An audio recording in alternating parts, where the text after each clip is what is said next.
السلام علیکم ورحمۃ اللہ۔ سیرت النبی قسط نمبر 12۔ حضور اکرم صلی اللہ علیہ وآلہ وسلم نے اس عہد یعنی حلف الفضول کو بہت پسند فرمایا۔ آپ فرماتے تھے میں اس عہد نامے میں شریک تھا۔ یہ عہد نامہ بنو جدعان کے مکان میں ہوا تھا۔ اگر کوئی مجھ سے کہے کہ اس عہد نامے سے دستبردار ہو جائیں اور اس کے بدلے میں 100 اونٹ لے لیں تو میں نہیں لوں گا۔ اس عہد نامے کے نام پر اگر کوئی آج بھی مجھے آواز دے تو میں کہوں گا میں حاضر ہوں۔ آپ کے اس ارشاد کا مطلب یہ تھا کہ اگر آج بھی کوئی مظلوم یہ کہہ کر آواز دے اے حلف الفضول والو تو میں اس کی فریاد کو ضرور پہنچوں گا، کیونکہ اسلام تو آیا ہی اس لیے ہے کہ سچائی کا نام بلند کرے اور مظلوم کی مدد اور حمایت کرے۔ یہ حلف الفضول بعد میں بھی جاری رہا۔ مکہ میں آپ کی امانت اور دیانت کی وجہ سے آپ کو امین کہہ کر پکارا جانے لگا تھا۔ آپ کا یہ لقب بہت مشہور ہو گیا تھا۔ لوگ آپ کو امین کے علاوہ اور کسی نام سے نہیں پکارتے تھے۔ انہی دنوں ابو طالب نے آپ سے کہا اے بھتیجے، میں ایک بہت غریب آدمی ہوں اور قحط سالی کی وجہ سے اور زیادہ سخت حالات کا سامنا ہے۔ کافی عرصہ سے خشک سالی کا دور چل رہا ہے۔ کوئی ایسا ذریعہ نہیں کہ اپنا کام چلا سکے اور نہ ہماری کوئی تجارت ہے۔ ایک تجارتی قافلہ شام جانے والا ہے، اس میں قریش کے لوگ شامل ہیں۔ قریش کی ایک خاتون ختیجہ بنت خویلد شام کی طرف اپنا تجارتی سامان بھیجا کرتی ہیں۔ جو شخص ان کا مال لے کر جاتا ہے وہ اپنی اجرت ان سے طے کر لیتا ہے۔ اب اگر تم ان کے پاس جاؤ اور ان کا مال لے جانے کی پیشکش کرو تو وہ ضرور اپنا مال تمہیں دے دیں گی، کیونکہ تمہاری امانت داری کی شہرت ان تک پہنچ چکی ہے۔ اگرچہ میں اس بات کو پسند نہیں کرتا کہ تم شام کے سفر پر جاؤ، یہودی تمہارے دشمن ہیں، لیکن حالات کی وجہ سے میں مجبور ہوں، اس کے علاوہ کوئی چارہ بھی تو نہیں۔ یہاں تک کہہ کر ابو طالب خاموش ہو گئے۔ تب آپ نے فرمایا ممکن ہے وہ خاتون خود میرے پاس کسی کو بھیجے۔ یہ بات آپ نے اس لیے کہی تھی کہ سیدہ ختیجہ رضی اللہ عنہا کو ایک بااعتماد آدمی کی ضرورت تھی، اور اس وقت مکہ میں آپ سے زیادہ شریف، پاک باز، امانت دار، سمجھدار اور قابل اعتماد آدمی کوئی نہیں تھا۔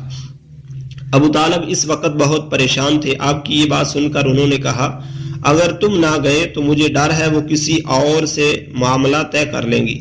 یہ کہہ کر ابو طالب اٹھ گئے۔ ادھر آپ کو یقین سا تھا کہ سیدہ ختیجہ رضی اللہ عنہا خود ان کی طرف کسی کو بھیجیں گی، اور ہوا بھی یہی۔ سیدہ ختیجہ رضی اللہ عنہا نے اللہ کے رسول صلی اللہ علیہ وآلہ وسلم کو بلا بھیجا، پھر آپ سے کہا میں نے آپ کی سچائی، امانت داری اور نیک اخلاق کے بارے میں سنا ہے، اور اسی وجہ سے میں نے آپ کو بلوایا ہے۔ جو معاوضہ آپ کی قوم کے دوسرے آدمیوں کو دیتی ہوں آپ کو ان سے 2 گنا دوں گی۔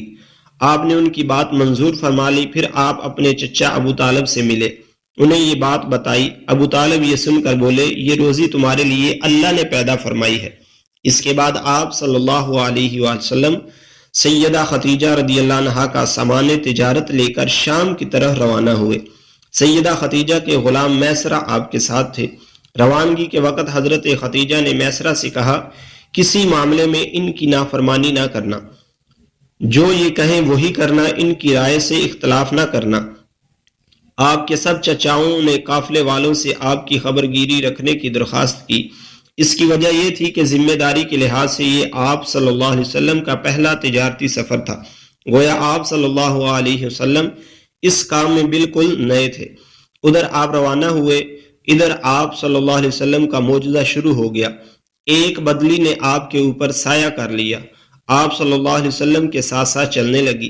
جب آپ شام پہنچے تو بصرہ شہر کے بازار میں ایک درخت کے سائے میں اترے۔ یہ درخت ایک عیسائی راہب نستورہ کی خانقاہ کے سامنے تھا۔ اس راہب نے میسرہ کو دیکھا تو خانقاہ سے نکل آیا۔ اس وقت اس نے آپ صلی اللہ علیہ وسلم کو دیکھا۔ آپ صلی اللہ علیہ وسلم درخت کے نیچے ٹھہرے ہوئے تھے۔ اس نے میسرہ سے پوچھا یہ شخص کون ہے جو اس درخت کے نیچے موجود ہے؟ میسرہ نے کہا یہ ایک قریشی شخص ہے، حرم والوں میں سے ہے۔ یہ سن کر راہب نے کہا اس درخت کے نیچے نبی کے سوا کبھی کوئی آدمی نہیں بیٹھا۔ مطلب یہ تھا کہ اس درخت کے نیچے آج تک کوئی شخص نہیں بیٹھا۔ اللہ تعالیٰ نے اس درخت کو ہمیشہ اس سے بچایا ہے کہ اس کے نیچے نبی کے سوا کوئی دوسرا شخص بیٹھے۔ اس کے بعد اس نے میسرہ سے پوچھا کیا ان کی آنکھوں میں سرخی ہے؟ میسرہ نے جواب دیا ہاں بالکل ہے، اور یہ سرخی ان کی آنکھوں میں مستقر رہتی ہے۔ اب نستورہ نے کہا یہ وہی ہے۔ میسرہ نے حیران ہو کر اس کی طرف دیکھا اور بولے کیا مطلب یہ وہی ہے؟ کون وہی؟ یہ آخری پیغمبر ہیں، کاش میں وہ زمانہ پا سکتا جب انہیں ظہور کا حکم ملے گا، یعنی جب انہیں نبوت ملے گی۔ اس کے بعد وہ چپکے سے آپ صلی اللہ علیہ وسلم کے پاس پہنچا۔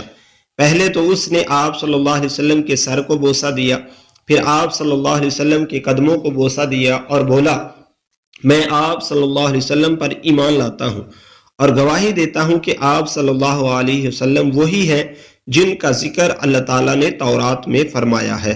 اس کے بعد نستورہ نے کہا اے محمد صلی اللہ علیہ وسلم، میں نے آپ میں وہ تمام نشانیاں دیکھ لی ہیں جو پرانی کتابوں میں آپ صلی اللہ علیہ وسلم کی نبوت کی علامتوں کے طور پر درج ہیں۔